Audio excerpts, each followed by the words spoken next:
Bonjour, je me présente, Madame Hamdouche Souad, professeure donc, à la faculté de Ben Sik Sidi Atman, Université Hassan II de Casablanca. Avec cette vidéo, je vais vous exposer donc, la synthèse d'une espèce chimique donc, appelée savon, et la réaction de synthèse donc, portera le nom de saponification. Alors la saponification est une réaction donc, chimique donc, qui nécessite donc, un premier réactif qui est un triester d'acide gras. Donc nous aurons besoin d'un deuxième réactif, donc une base, ici donc la potasse. Nous obtenons donc 3 molécules de carboxylate de potassium, et c'est ça notre savon, plus une molécule de glycérol. Alors nous remarquons que ce savon est un mélange de carboxylate de potassium. C'est un savon mou. Si on utilise donc un savon, une base comme de la soude, nous obtiendrons donc un savon plutôt dur. Alors, ces triesters d'acide gras, donc, en fait, ils proviennent d'où? Ils proviennent d'une réaction d'estérification qui va se faire donc, à partir du glycérol, de molécules d'acide gras pour nous donner ce triglycéride. Alors, si les molécules d'acide gras donc, sont les mêmes, donc, nous allons obtenir un triester d'acide gras homogène. Si on a un mélange donc, hétérogène d'acide gras, à ce moment-là, on obtiendra un triester d'acide gras hétérogène. Alors, les molécules d'acide gras, c'est quoi? Ce sont des acides, c'est des molécules d'acide carboxylique à longue chaîne carbonée, non ramifiées, comportant un nombre pair d'atomes de carbone, entre 4 et 22. Avec 4 atomes de carbone, donc c'est l'acide butyrique que l'on trouve dans le beurre, dans le lait. Et donc, les acides gras les plus fréquents sont les acides en C12, C14, C16, C18, C12, l'acide laurique, hein, C14, donc l'acide myristique, C16, comme schématisé ici, donc l'acide palmitique, un acide gras donc avec 16 atomes de carbone saturés.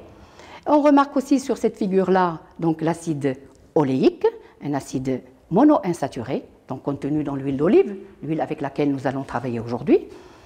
On remarque aussi l'acide stéarique, donc contenu dans la plupart des huiles végétales, l'acide linoléique, donc fréquent dans les huiles végétales comme l'huile d'olive, comme l'huile d'argan, et ainsi de suite. Alors passons maintenant aux propriétés des savons. Alors le savon est une molécule dont la structure est la suivante. Donc nous avons une chaîne longue d'atomes de carbone, plus une tête hydrophile, hein, carboxylate.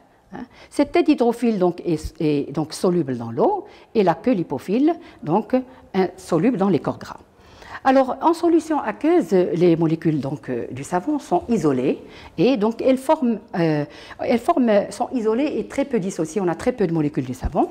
Elles vont former un film, hein, donc comme dans le schéma ci-dessus. Donc, nous avons les têtes hydrophiles sont plongées dans l'eau et les queues lipophiles donc à l'extérieur dans l'air. Alors, quand donc, dans un mélange donc, aqueux qui devient concentré en savon, les molécules de savon vont pénétrer dans l'eau et vont s'unir entre elles sous forme de micelles.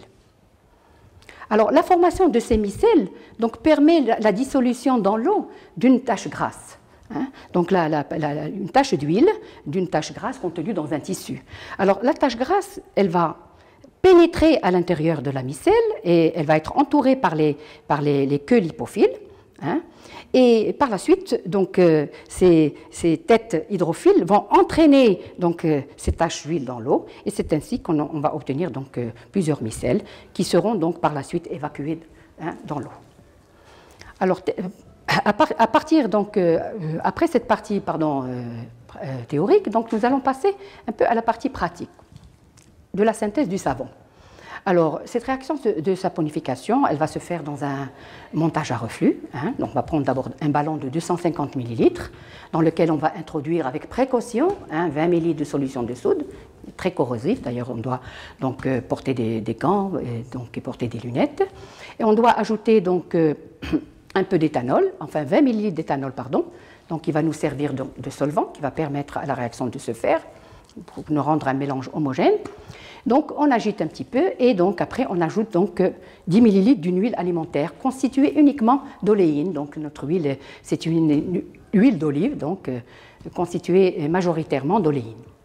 Alors bien entendu, on ne doit pas oublier donc quelques grains de pierre ponce, hein, parce que donc, on va passer au chauffage au reflux. Ces grains donc sont nécessaires donc pour régulariser l'ébullition donc de notre chauffage de notre mélange au cours du chauffage au reflux. Voilà. Alors une fois le mélange donc fait, donc on va chauffer pendant 30 minutes, bien entendu. À la fin de la réaction, on va prendre notre mélange réactionnel chaud, on va le mettre à refroidir dans un bain de glace.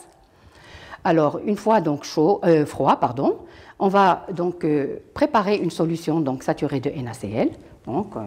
Et donc, on va transvaser notre mélange réactionnel froid dans la solution saturée de NaCl. Et là, cette étape donc s'appelle le relargage. C'est quoi un relargage?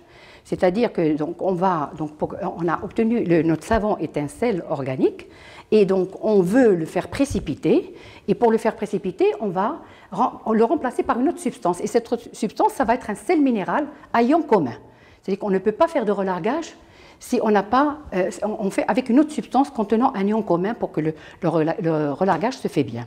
Donc, le relargage se fait avec une solution saturée. Le savon n'est plus soluble dans la solution saturée et donc pour cela, donc, il va précipiter. Hein, et donc, nous obtenons donc une couche solide jaune-verte donc, qui va donc, précipiter. Alors, par la suite, bien entendu, on doit faire une filtration, pas n'importe quelle filtration, pas une filtration classique sur entonnoir, mais quand même, on doit filtrer, essorer notre savon. Donc un dispositif donc bien déterminé qui va aspirer donc pour permettre donc d'obtenir un produit bien essoré. Alors après essorage, donc nous allons donc bien entendu laver notre savon.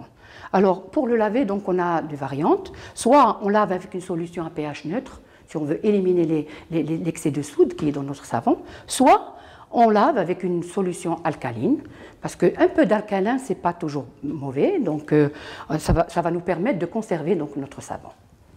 Voilà, donc cette partie donc, du speech donc, sur la manipulation est terminée. Maintenant, on va passer donc, à la partie expérimentale.